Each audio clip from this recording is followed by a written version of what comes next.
The core principles of Stoicism. Life is unpredictable. You don't control what happens. The market crashes, people betray you, plans fall apart.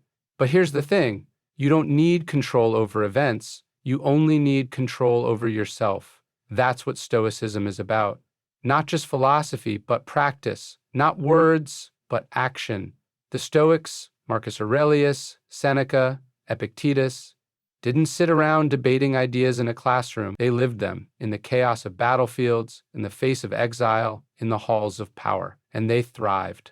The world today is no less chaotic. Every day you face challenges, distractions pull at your focus, social media fuels outrage, people get offended, stressed, anxious. But you can choose something different. Stoicism gives us 4 virtues and timeless principles to live by. And if you embrace them, you'll find clarity, resilience, and an unshakable mindset.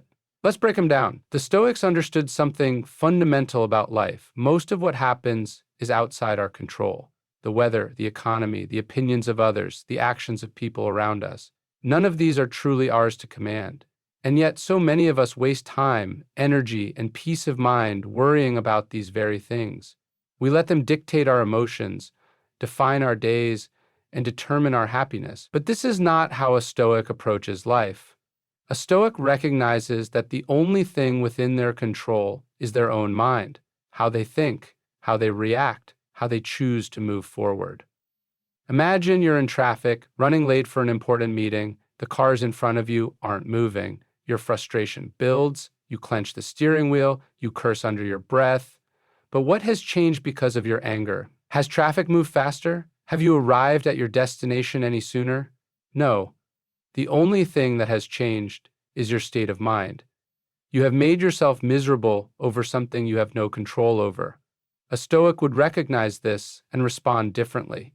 A deep breath, an acceptance of the situation, a decision to use the time wisely, perhaps listening to an audiobook, practicing patience, or simply sitting in silence. The situation remains the same, but their experience of it is entirely different. This mindset applies to everything in life. You don't control whether someone likes you, but you do control how you treat them. You don't control whether you win or lose, but you do control how hard you train. You don't control the criticism others throw your way, but you do control whether you let it define you. This is power, not the false power of trying to manipulate the external world, but the real power of governing yourself. Epictetus, a former slave who became one of the greatest Stoic teachers, said, "Happiness and freedom begin with a clear understanding of one principle. Some things are within our control, and some things are not." Most people live as if they have no control at all, constantly reacting, blaming, and complaining. Others make the mistake of believing they can control everything, exhausting themselves in a futile struggle against reality. The Stoic finds the balance, owning their actions, their thoughts, and their responses, while letting go of everything else. Think of the energy you would reclaim if you stopped worrying about what you can't change. Think of the peace you would find if you let go of every little irritation, every unfair moment, every uncontrollable outcome. The world would remain chaotic, unpredictable, and often unfair, but you would remain steady. You would be free. Your mind is the filter through which you experience everything. 2 people can face the exact same event, yet one sees it as a catastrophe, while the other sees it as an opportunity. The Stoics understood this deeply. They knew that external events don't disturb us. It's our interpretation of them that does. The way we frame a situation, the story we tell ourselves about it, determines whether we suffer or grow. This is why mastering perception is one of the most important aspects of Stoicism. Imagine someone insults you. Their words are sharp, maybe even cruel. Most people would immediately feel anger, embarrassment, or hurt. But why? The words themselves have no inherent power. They are merely sounds in the air. It is your mind that assigns meaning to them. If you believe the insult is true, you feel shame. If you believe it is unjust, you feel anger. But a Stoic asks a different question. Why should I let this affect me at all? Marcus Aurelius wrote, "You have power over your mind, not outside events. Realize this and you will find strength." If an insult comes from an ignorant person, it is meaningless. If it comes from someone wise, it is an opportunity for self-reflection. Either way, there is no reason for distress. The same principle applies to setbacks. Imagine losing your job. Many would see this as a disaster, a crushing failure. They would dwell on the unfairness of it, the uncertainty ahead, but another person in the same situation sees it differently, perhaps as a chance to explore a new path, to develop new skills, or to break free from an unfulfilling career. The event itself is neutral. It is perception that makes it good or bad. Seneca wrote, "We suffer more in imagination than in reality." How often do we create unnecessary pain simply by the way we think? Even life's greatest hardships, illness, loss, failure, are shaped by our perception. The Stoics did not deny suffering, they simply refused to add unnecessary suffering on top of it. A person who loses a loved one will feel grief. That is natural. But if they also tell themselves, "I will never be happy again," they multiply their suffering. Instead, a Stoic would focus on gratitude for the time they had, cherishing memories rather than being consumed by loss. Every day, life presents challenges. The world can be unfair, people can be cruel, plans can fall apart, but none of this has to break you. The only thing that can truly harm you is your own mind, if you let it. Perception is everything. Change it, and you change your life. The Stoics believed that philosophy was not just something to be studied, but something to be lived. Wisdom without action is useless. Knowing what is right means nothing if you do not apply it.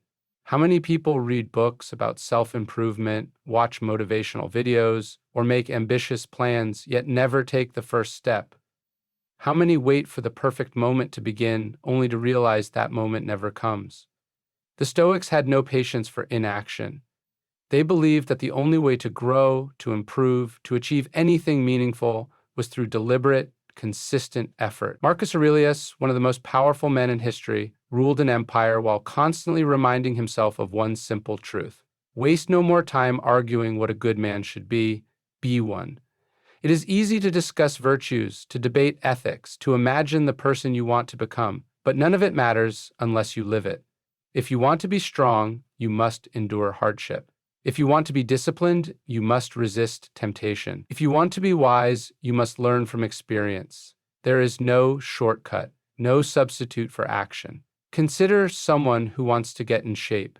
They read about nutrition, watch videos on workouts, buy the best exercise gear, yet they never step into the gym, never push themselves, never sweat. They remain the same because knowledge without action is meaningless. The same applies to every aspect of life: business, relationships, personal growth. You cannot think your way into success, you must act your way into it. Fear often holds people back, the fear of failure, of embarrassment, of discomfort. But the Stoics taught that action itself is the cure for fear. The more you do, the less afraid you become. Seneca said, "We suffer more in imagination than in reality." Most fears are exaggerated by the mind.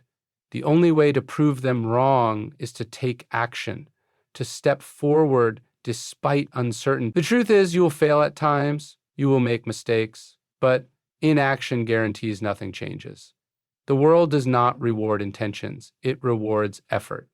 Every great achievement in history came from action, not wishful thinking. The Stoics understood that life is short and unpredictable. Waiting, hesitating, procrastinating, these are the enemies of progress. The time to act is now, not tomorrow, not when circumstances are perfect, but right now. Because every moment spent thinking without doing is a moment lost forever. The world is obsessed with appearances, status, and external validation. People chase approval, seek recognition, and bend their values to fit in. Social media amplifies this, turning life into a constant competition for likes, followers, and applause. But the Stoics remind us that none of this truly matters. What matters is who you are when no one is watching. What matters is living with virtue, even if it means standing alone. Marcus Aurelius ruled the most powerful empire in the world, yet he constantly reminded himself not to be swayed by flattery, praise, or the opinions of the crowd. He wrote, It never ceases to amaze me. We all love ourselves more than other people, but care more about their opinions than our own. This is one of the greatest traps in life, allowing external validation to dictate our actions. A Stoic does not live for applause. A Stoic does what is right because it is right. Popularity is fleeting. The admiration of others is unpredictable. One day you are celebrated, the next you are forgotten. But virtue is unshakable. The Stoics believed in four fundamental virtues: wisdom, courage, justice, and discipline. These are not abstract ideas, they are the foundation of a good life. Wisdom means seeing the world clearly, without illusion. Courage means doing what is right even when it is difficult. Justice means treating others fairly, regardless of personal gain. Discipline means mastering yourself, resisting impulses, and staying committed to your principles. Many people sacrifice these virtues for the sake of approval. They stay silent when they should speak up. They conform when they should stand firm. They chase material success at the cost of their integrity. But what is the point of gaining the world if you lose yourself? Seneca warned that people suffer more from their desire to please others than from actual hardship. They enslave themselves to opinions that constantly change. True freedom comes from within. A Stoic does not need recognition to feel worthy. They do not need validation to know their path is right. They measure success not by wealth or status, but by how well they uphold their values. The world is full of distractions, temptations, and pressures to conform, but none of that matters if you remain true to yourself. Living virtuously is not always easy. It may not always be popular, but it is the only path to real strength, real peace, and real fulfillment. Life is unpredictable. No matter how carefully you plan, how much effort you put in, or how badly you want things to go a certain way, reality often has different plans. You will face obstacles, disappointments, failures, and losses. Most people resist these moments. They complain, they dwell on the unfairness, they wish things had happened differently. But the Stoics took a radically different approach. They embraced everything that happened, not just with acceptance, but with love. This is the idea of amor fati, love of fate. It means not just tolerating the unexpected turns of life, but seeing them as necessary, even good. Everything that happens, no matter how difficult, is an opportunity to grow. The obstacle is not in the way, it is the way. When you understand this, frustration disappears. Instead of resisting life, you move with it. Instead of asking, "Why did this happen to me?" you ask, "How can this make me better?" History is filled with people who turned adversity into advantage. Thomas Edison's lab burned down, destroying years of work. Instead of mourning the loss, he famously said, "Thank goodness all our mistakes were burned up, now we can start fresh." The loss wasn't something to regret, it was fuel for a new beginning. Nelson Mandela spent 27 years in prison, but instead of becoming bitter, he used that time to develop the wisdom and patience that would make him a great leader. The Stoics would look at these stories and say, "This is amor fati in action." Marcus Aurelius, while leading Rome through war and plague, wrote in his journal, "A blazing fire makes flame and brightness out of everything that is thrown into it." This is the mindset of a Stoic. Whatever happens, they use it. They turn pain into strength. They turn setbacks into stepping stones. They turn loss into wisdom. This doesn't mean pretending hardships aren't painful. It means seeing them as part of the path, not interruptions to it. Most people live in resistance to life. They cling to what they wish had happened. They waste energy fighting reality. But a Stoic welcomes whatever comes. They trust that even the hardest moments serve a purpose. Life is not always fair. It is not always kind, but it is always offering you something if you are willing to see it. When you embrace fate, when you stop resisting what is, you find a deep, unshakable peace. Nothing can break you because everything is fuel for your fire. Death is inevitable. No matter how much wealth you accumulate, how many achievements you earn, or how carefully you try to control life, the end will come. This is not a thought most people want to entertain. They avoid it, distract themselves, pretend as if they have endless time. But the Stoics believed the opposite. They embraced death as a constant companion, not to be feared but to be used as a guide for living well. Memento mori, remember you will die, was not meant to be a morbid idea. It was a tool for clarity, urgency, and wisdom. Marcus Aurelius, one of the most powerful men in history, reminded himself daily that he was mortal. He wrote, "You could leave life right now. Let that determine what you do and say and think." This was not meant to cause despair. It was meant to sharpen focus. If today was your last day, would you waste it arguing about trivial things? Would you spend it scrolling mindlessly through distractions? Would you let petty annoyances consume you? Or would you live fully, love deeply, and pursue what truly matters? Most people live as if they have unlimited time. They procrastinate on their dreams. They put off saying what needs to be said. They assume they can always start tomorrow, but tomorrow is not guaranteed. Seneca warned, "You act like mortals in all that you fear, and like immortals in all that you desire." People fear small inconveniences, yet act as if they have eternity to waste. The Stoics sees life differently. They understand that death is always near, so they refuse to waste time on meaningless things. They focus on what is within their control, how they spend each moment. The acceptance of mortality also brings perspective. It reminds us that status, ego, and material possessions are fleeting. The world has seen empires rise and fall, kings and conquerors reduced to dust. No one is remembered forever. The people you try to impress, the opinions you stress over, the conflicts you hold on to, none of it will matter in the end. What matters is how you live, how you treat others, and whether you can look back without regret. Memento mori is not a call to fear death, it is a call to live, to be present, to act now, to love, to create, to serve, to pursue what is meaningful.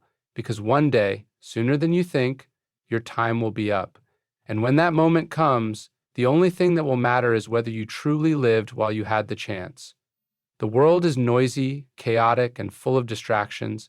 People rush from one thing to the next, always chasing something: money, success, approval, never stopping to appreciate what they already have. Anxiety about the future and regret about the past dominate their thoughts. They are everywhere except in the only place that truly exists, the present moment. The Stoics understood that peace is not found in the future or the past, but in learning to fully engage with now. Marcus Aurelius constantly reminded himself to focus on the present. He wrote, "Confine yourself to the present." Why? Because the past is unchangeable and the future is unknowable. Worrying about either is wasted energy. Yet most people live as if their real life is somewhere else, as if happiness is always just around the corner, after the next promotion, the next achievement, the next milestone. But that moment never comes. They keep pushing happiness further into the future, never realizing that life is happening now. The Stoics trained themselves to be fully engaged in whatever they were doing. If they were eating, they tasted every bite. If they were talking to someone, they truly listened. If they were working, they gave their full effort. This wasn't just about productivity, it was about presence. It was about extracting the most out of each moment, no matter how ordinary. Seneca warned against living absent-mindedly, saying, "While we are postponing, life speeds by. The minutes, the hours, the days. They slip away when we are not paying attention." Focusing on the present also removes unnecessary suffering. How much stress comes from worrying about things that haven't even happened? How much pain is relived by dwelling on past mistakes? The Stoics knew that suffering is often a product of the mind, created by clinging to what is gone, or fearing what is yet to come. The solution? Focus only on what is in front of you, the breath you are taking, the task at hand, the person in front of you. This is where life happens. Living in the present does not mean ignoring the future. A Stoic plans, prepares, and works toward long-term goals, but they do not obsess over outcomes beyond their control. They understand that the only thing they own is this moment, and if they can master this moment, they can master their life, because a well-lived life is nothing more than a collection of well-lived moments. And the only moment you ever truly have is now. The world is unpredictable. Life will test you. People will disappoint you. Plans will fail. You will face hardship, loss, and uncertainty. But the Stoics teach us that none of this has to break us, because the true battle is not with the outside world, but within ourselves. The way we think, the way we respond, the way we choose to live each moment determines everything. You cannot control everything, but you can always control yourself. You cannot predict the future, but you can always act with wisdom in the present. You cannot escape challenges, but you can always face them with courage. This is what it means to live by Stoic principles. Not to be emotionless, but to be unshaken. Not to avoid struggle, but to embrace it. Not to seek comfort, but to seek strength. The world will always be chaotic, but you don't have to be. Live with virtue, focus on what you can control, master your perception, take action, accept fate, remember death, stay present. These are not just ideas to admire, they are principles to embody. Because in the end, philosophy is not about what you know. It's about how you live,